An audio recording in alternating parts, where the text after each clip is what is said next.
such a poor tournament. Like Barrow's arrows, they went the wrong way, and everything just went wrong for him.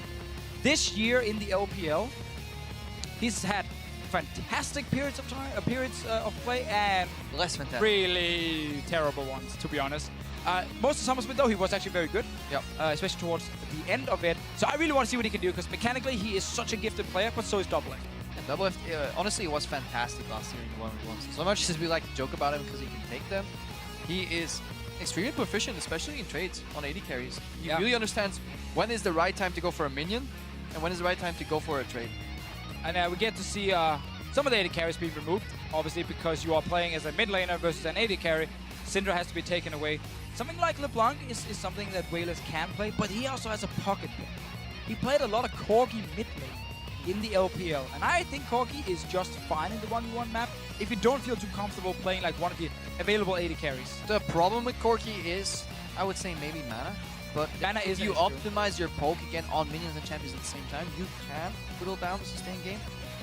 One final ban remaining here. I like that we're getting rid of, hopefully we get a cannon ban so we can still see things spiced up. Yeah, some new things all the time. I think there's been a lot of diversity so far, which has been very interesting to watch. Things like Time Kench is still available. Not expecting any of these two guys to play it. That one was probably not needed versus Doublelift. Wrong guy in the bot lane, I feel, with that ban. And it might be setting up for the LeBlanc pick that he wants to go for, though. If you play versus Draven, the dash cancel is embedded in that kit. Obviously, other AD carries can't do that. Because if you screw a LeBlanc out of her W advancement, obviously, she's going to have a hard time. Would be great to finally see LeBlanc here. She's a pick that's obviously banned quite often after the rework. She's definitely the strongest assassin right now. But too strong here and there as well, and it is a champion that We1less has played so many times in the past. Always been a great assassin player. He's also very known for his Diana, but it's such a risky pick in this 1v1 mode because you have to just all in basically, and he might not want to risk it in the first game he's playing. Yeah, also a melee matchup that is very mana gated is going to be hard to play. Oh. New Twitch could be very interesting for 1v1s. Yeah, one of the problems though in this matchup specifically is that when Twitch will throw down his poison, which is such a big part of stacking up the poisons, of stacking up the poisons for expunge in the early game, LeBlanc can obviously like jump out of it very easily, so it can be actually hard to get enough stacks on her. But she has to jump out of it defensively, because if Twitch plays, let's say, that happens, you throw out your W, LeBlanc advances forward, she's playing in the minion wave as well, where she kind of has to fight the Twitch and the minions, and then if she goes backwards, she gets more stacks on the back end. Yeah, she should be able to out-trade him though, if she actually gets in the face of the Twitch and his W is lying in the back where the distortion came from. That should be fine for We1less here. It's definitely like the burst mage versus the AD carry who wants like longer trades, fully stack up the poison. Risky choice from Doublelift, but Twitch is super good right now. Level 6 actually introduces an interesting spike for Twitch, because just the sheer amount you can outrange LeBlanc with, making her kind of engage very predictable. She can just always close the gap so easily against the Twitch. Like, yes, he can outrange her for like 1 or 2 hits. I mean, that might be enough. I mean, this champion is very squishy. Exhaust is king on the Howling Abyss. Yeah. Obviously, Ignite comes out. There's Doublelift not going for heal, obviously, because that gets countered by Ignite a lot on these matches. Remember, these guys usually have actual blind pick. That's why we very rarely see a heal. Doublelift makes it into the bush first. It gets that's really good. A few hits up, but again, We1less can recall. Yeah, he can base, but having control of second brush is important. And Twitch poison. The poison actually making it harder for We1less to recall. So by the time he's back in base now, minions should be ready to spawn and might cost him just a little bit in the end, because there's the minions. It doesn't matter that he's in time for experience. It matters that he loses right to first engagement on the wave, which means Doublelift will have the push going, and that is very needed for Twitch. Yeah. If you push in an AD carry like Twitch, he's going to suffer. And one of the big things, especially when one guy is slightly behind on how fast they make it to the middle, is if you can make it into the second brush, like the enemy's brush, it's so easy for you to like weave in and get like again that green phallus gives extra auto attack on them, making it much harder for them. Chain first from We1less does deal a lot of damage if you get the second proc. It works if you're behind, because you know this AD carry is going to kind of start walk up on you, like right there. But Doublelift still had to push. Notice how he did. Once he's 1 minion ahead, he knows he can actually go for little trades in between as well. That's strong from Doublelift. Yeah, what Doublelift also can do in this matchup, now that it's against an AP champion, is go Hexstring. Of course. Which is so huge with Hexstringer, Barrier, Exhaust. Like, there's so many defensive tools against like a lot of burst from another champion, making it much easier for him to win trades. But that's obviously in 1300, 1400 gold. Yeah, we're also about to witness the main weakness of a LeBlanc pick is CSing on a turret.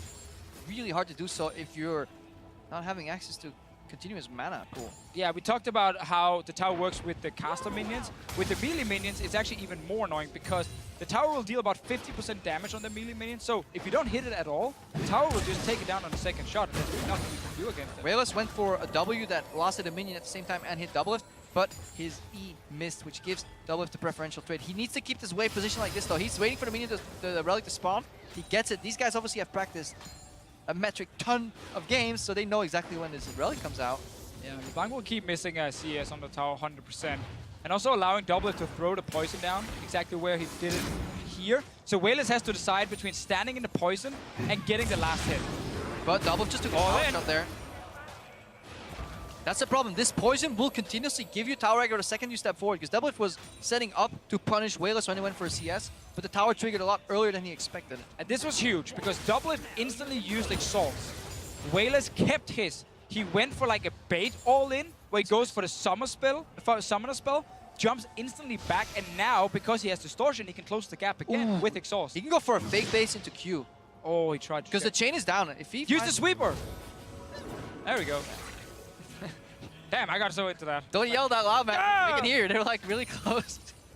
Got the spot. That's why you go with sweeper. You actually can't go any ward trinkets anyway, because they wouldn't make any sense on this map here. And We1less again, he wants to jump in with Distortion, Exhaust onto Doublelift, and try and all in him in that potential trade, but there is still barrier for the Twitch. Well, this is going to be a big punish. Second, the W misses here. The momentum shifts to Doublelift. The lane is neutral right here. Doublelift has access to the creeps earlier. Look, yeah, he's just going to use that W for wave clear. Doublelift taking control again on the matchup. Definitely, but We1less constantly moving forward. It seems like he just wants a bit of poke damage. Now Doublelift will have to be so careful, because We1less can actually engage and take him down. I like how We1less is just playing like the poke game. It looks like he's all-inning every time, but he instantly jumps back. Yeah, Doublelift sitting on 1,200 gold, going to base here. Bought a Thorn's Blade, and then we're like, whoops, wrong item, sold it again. And of course, it's going towards Hexdrinker. We1less might have to just push this out and go back, because he doesn't want to be this many items down. But once level 6 first, most likely.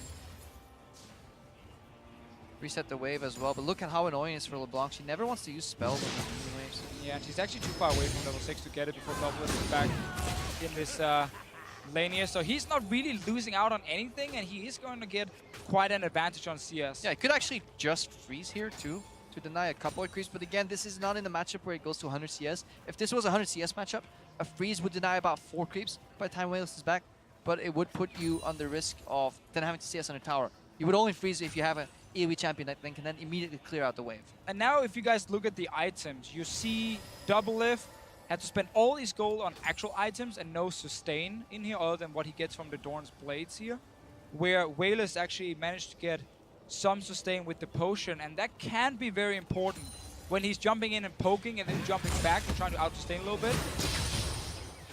We are looking at a minor experience advantage for Doublelift, though. This may just end once he hits level 6. He is super close right now. You guys can't see it with the camera. It's obviously blocking it. I really like that trade from We1less there. He jumps in with the W, so he applies his Signal of Malice, the passive now. Oh, we'll actually see if they're going all in. 3 chains. He can go for it. Just go for it, man. One more hit. Almost too easy in the end. As soon as he got level 6, jumps in. We hype it up. Minion wave positioning, Hexdrinker timings. Didn't matter at all. The level 6 from Twitch. Oh, he knows. It's a great tool in team fights. In the 1v1, it did make a big difference. It's a great tool in 1v1s if you actually outrange somebody. If you like mindlessly walk up to a brush. Of course, if you pick a champion that can't like gap close and there's no snowball or ghost or anything, yes. And he walked up to a brush. He casted like 2 auto attacks.